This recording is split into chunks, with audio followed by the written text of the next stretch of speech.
Israel was behind a missile attack on Syria's largest military base. That's according to Russia's defense ministry. Earlier on Monday, a number of rockets hit the airfield with at least a dozen deaths reported. And for more updates, I'm joined live by RT's Ilya Petrenko, who's been across the story the whole day. Ilya, what more do we know so far? Details have been coming in all day. Hi again, Dan. Well, first of all, Israel regularly targets pro-Iran, pro-Assad militias in Syria. And usually they don't comment on things like that, like they didn't this time around. But the timing of this apparent strike by Israel could really turn things upside down for everyone. In what way? What impact could this have? Well, it's because of the buildup ahead of this. Now, April in Syria and things that are happening there for a second year in a row could have put the world on the brink of a conflict. Last year, we remember that an alleged airstrike made Donald Trump use Tomahawk missiles, that were launched against a Syrian airbase in the Latakia province. That was the time when Russia-U.S.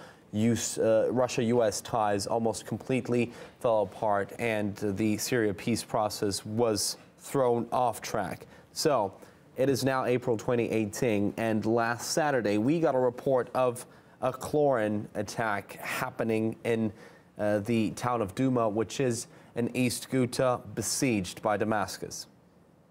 And there was no military response, obviously, from the West straight away. Unlike last time, that missile strike, Donald Trump threatened a price to pay. What difference is there this time?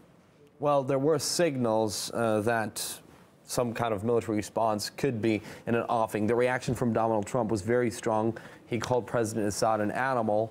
Then the leader of France, Emmanuel Macron, joined in and said that the Syrian government won't be able to get away with this. Both of them also blamed Iran and Russia for being involved in this, as they say. On the other hand, last week, Vladimir Putin said that Moscow is in possession of intelligence that the militants in that area could be prepping a chemical attack as a provocation to, again, derail the peace efforts. Following the reports of chlorine being released, the Russian Foreign Ministry said that anyone who intervenes from the West with some sort of military action will face the most serious consequences.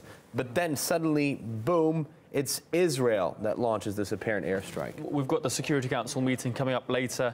What's next in all this latest scandal? Well, first of all, let's see what the envoys of these countries that are involved in this scandal and the tensions will have to say during that Security Council meeting. But now, with Israel having launched this strike, we don't know if there will be a follow-up by the likes of the U.S. and France.